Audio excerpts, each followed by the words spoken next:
Channel पर जो भी वक्ता ने कहा वो उसकी अपनी राय है, जिसकी पुष्टि नेशन न्यूज इंडिया नहीं चैनल में आपका हार्दिक स्वागत है। आज हम भारत की राजधानी दिल्ली के हम बात करें। आप जो देख रहे हैं ये मेरे चैनल पर, ये कोई नॉर्मल महिला नहीं है। आए दिन रोड पर रहती हैं और महिलाओं के लिए जो बात कहते हैं और महिलाओं के लिए आज दिन, महिलाओं के लिए नहीं गरीब मजदूरों का साथ देती हैं। हमारे बीच में है शारदा दीक्षित जी, जो कि समाज सेविका है। शारदा जी, जो अभी मणिपुर में जो घटना हुई है, इससे पहले और भी घटनाएं थी। अगर हम हाथरस की बात करें, कठुआ की बात करें, दिल्ली की बात करें और पूरा भारत सर्वस्वार करने वाली जो घटना है मणिपुर की, आप इसको कैसे देखती हैं?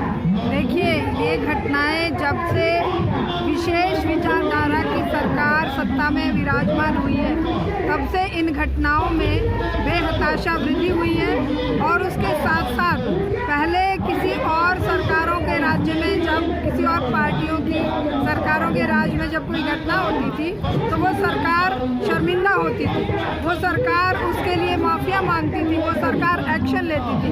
लेकिन आज ये सरकार जब कोई घटना होती है जो कि प्रायोजित होती है, जो कि इनके खुद के द्वारा प्रायोजित रूप से करवाई जाती है, जैसे मणिपुर का है या जैनू का है या जैसे मुजफ्फरनगर का था या जैसे दिल्ली के दंगे थे, प्रायोजित रूप से करवाई जाने वाली घटनाओं का शिकार सबसे पहले महिलाएं होती हैं। और ये सरकार जब से आई है तब से, चाहे वो हाथरस कांड देख लीजिए, अंकिता भंडारी का उत्तराखंड का कांड देख लीजिए, चाहे वो यहाँ का इसका कैंट में एक बेटी का हुआ, चाहे वो सुल्तानपुरी में एक बेटी को 12 किलोमीटर घसीटा गया, चाहे वो आसिफा जम्मू कश्मीर की घटना हुई, ऐसे ही हजारों घटनाएं। ये तो कुछ घटनाएं चंद हैं जो कि मीडिया में आई है, ऐसी हजारों घटनाएं होती हैं। इनके चिन्मयानंद जैसे जो इनके पाले हुए एक तरह के गुंडे कहूँगी मैं तो, कहने को वो सन्यासी बनते हैं, ये सब महिलाओं को उपभोग का सामान समझते हैं और उनकी रेप करके, हत्याएं करके, उनको नंगा घुमाते हुए इनको जो गौरव प्राप्त होता है वो पूरे देश का नाम और एक तरह से मानवता को शर्मसार करने वाला होता है। पूरे विश्व में इस पर थू-थू होती है। मणिपुर उसी का एक ज्वलंत उदाहरण है। जो घटना 3 महीने पहले हुई, 3 महीने से ज़्यादा हो गया और प्रधानमंत्री के मुंह पर मणिपुर का मां लेने में भी उन्हें शर्म आती है। मणिपुर का नाम गलती से लिया भी तो वो और राज्यों के साथ जोड़ दिया, जिससे कि चुनावी षड्यंत्र, हाँ, जिससे अटेंशन डाइवर्ट हो जाए, फोकस मणिपुर पे ना रहे, ये कह दिया जाए पूरे देश में दूसरे पार्टियों की सरकार भी हो रहा है। जब ऐसा देश का मुखिया है जो महिलाओं के नंगे घुमाने पर चुप्पी साथ लेता है, जो पहलवान बेटियों को सड़क पे घसीटवाता है, अपने 15 मीटर की दूरी पर बैठा रहता है और वहाँ सिंबल लेकर अपना शक्ति प्रदर्शन करता है और उस गुंडे बदमाश को अपनी बगल में बिठाता है, तो इस समाज को, इस सत्ता को यही संदेश जाता है कि बेटियों को चाहे बलात्कार करके, मार के, गाड़ी से बांध के घुमाओ, चाहे बलात्कार करके जला दो, चाहे नदी में बहा दो मार के, और चाहे उसके पूरे खानदान को ख़त्म कर दो, और चाहे आप महिलाओं को नंगा कर दो और एक भीड़ के रूप में उनको आगे चलाओ, और चाहे। मैडम, मुख्यमंत्री जी कह रहे हैं कि ये तो घटना आए दिन ऐसी होती रहती हैं। मणिपुर के मुख्यमंत्री का बयान है। हाँ, मणिपुर के मुख्यमंत्री को तो महिलाओं की इज्जत को इज्जत नहीं लग रही ना। वो खुद अपने पे सोचे, जब उसे नंगा घुमाए, 1000 औरतें इकट्ठी होकर और एक आदमी को नंगा करके जब मणिपुर के मुख्यमंत्री को नंगा करके घुमाया जाए तो उनको ये घटना क्या लगेगी, या उनके घर की बेटी बहुओं को इस तरह घुमाया जाए। तो क्या मैडम ये घटना कैसे रुकेंगी? कैसे रुकने का इसका कोई आपके पास फार्मूला है? बिल्कुल है जी, हमारे पास इन घटनाओं को रोकने का एकमात्र फॉर्मूला है कि समाज में जो असमानता फैलाई गई है, जो प्रायोजित तरीके से एक प्लान्ड वे में हिंदू संगठनों के द्वारा द्वारा या अलग अलग संगठनों के द्वारा, चाहे किसी भी धर्म का हो, जाति का हो, किसी भी तरह का हो, इन संगठनों के द्वारा इंसान को इंसान के दर्जे से नीचे गिरा दिया जा रहा है।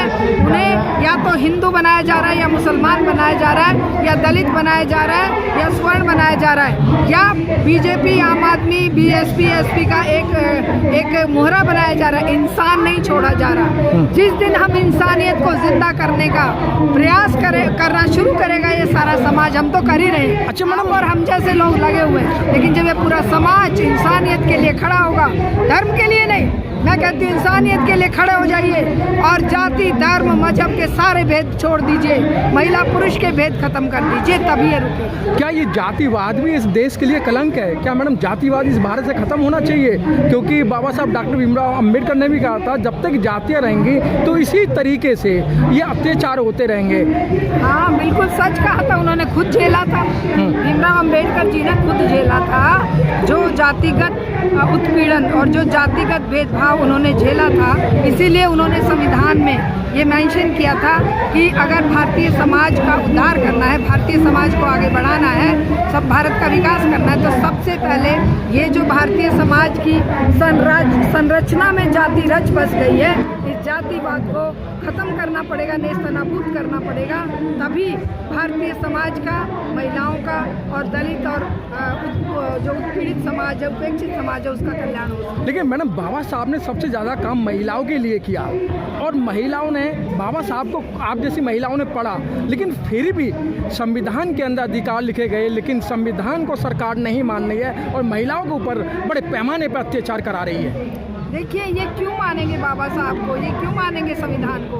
इनका संविधान तो मनुस्मृति है, इनका संविधान तो वो भेदभाव पे खड़ा हुआ एक समाज बनाने का एक संविधान है, जिसमें सबसे ऊपर जो निकम्मे निठल्ले लोगों के साथ धोखा करने वाले, जो बिना पसीना बहाए दूसरों की जेब काटकर, भय दिखाकर धर्म का दूसरों को लूटने वाले लोग सबसे उच्च स्थान पर होंगे। उसके नीचे जो होंगे वो ये जो आज के राजे महाराजे, मंत्री संतरी और ये जो प्रधानमंत्री और सब है वो रहेंगे, और उसके बाद इनकी रक्षा के लिए पूरी की पूरी फौज, पुलिस और प्रशासन रहेगा, और उसके बाद सबसे निचले पायदान पर पैरों में पड़े हुए महिलाएं रहेंगी, दलित रहेंगे, उपेक्षित और ऐसे जन रहेंगे जो मेहनत का खाते हैं, जो पसीना बहाते हैं, जो इस देश का निर्माण करते हैं, जो इस देश में पहले दिन से, चाहे वो खेत खलियान है, चाहे वो बड़ी बड़ी बिल्डिंग है, चाहे रेलवे है, चाहे फैक्ट्रियाँ हैं, किसके दम पर चल रही है? इस दलित समाज के मजदूर। ये अगर हम साफ सफाई की बात करते हैं तो हम कहते हैं कि भाई ये देखिए, ये जगह साफ नहीं है। अच्छा मैडम, मैं रोकूंगा आपको। मैडम, इसके लिए जाति हटाओ एक कानून लाना चाहिए और कानून बनना चाहिए या नहीं बनना चाहिए?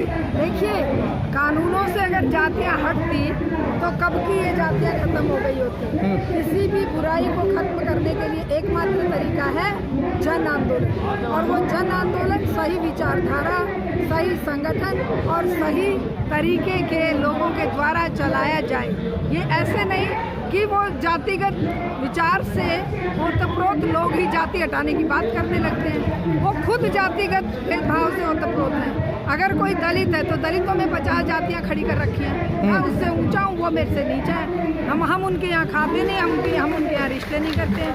ये जब भेद दलितों में भी है, जाटों में भी है। नहीं, वही तो बात कर रहा हूँ मैडम। मैं जातीय एवोल्यूशन बनना चाहिए नहीं बनना चाहिए। जब इनको जरूरत पड़ी तो 370 हटा दी और 3 तलाक की बात कही। अगर जातियाँ हटाने का भी तो बिल लाना चाहिए ना इन्हें। ये नहीं लाएंगे। जातियाँ हटाने को कानूनन ये अपराध घोषित, जातिगत भेदभाव को करने वाले कानून अपराधी तो माने जाते हैं, लेकिन वो कितना लागू हो रहा है? पुलिस में चले जाइए, आप रिपोर्ट लिखाने कीजिए, मुझे जातिगत भेदभाव के साथ प्रताड़ित किया, या चले जाइए कि जी कोई महिला रेप का दर्ज कराने चली जाए, उसका 50 बार रेप होता है। ये अच्छा बताइए कैसे हुआ? अदालत में चले जाइए, बताइए कहाँ था, कौन था, किधर खड़े थे, किधर बैठे थे, क्या किया, क्या नहीं किया। ये कानून कुछ नहीं करेंगे। कानून केवल एक डंडा है, लेकिन वो डंडा किसके हाथ में है इस पर डिपेंड करता है। डंडा अगर उन कानून बनाने वाले, भेदभाव को प्रसारित करने वाले लोगों के हाथ में है, तो कोई भी कानून इस देश से सामाजिक असमानता को, जातिगत असमानता को, धार्मिक असमानता को खत्म नहीं कर सकता। वही सरकार बिल्किस बानो को मार कर उसको मरा हुआ समझकर छोड़ गए। 15 लोगों ने दरिंदों ने उसके साथ दरिंदगी करी।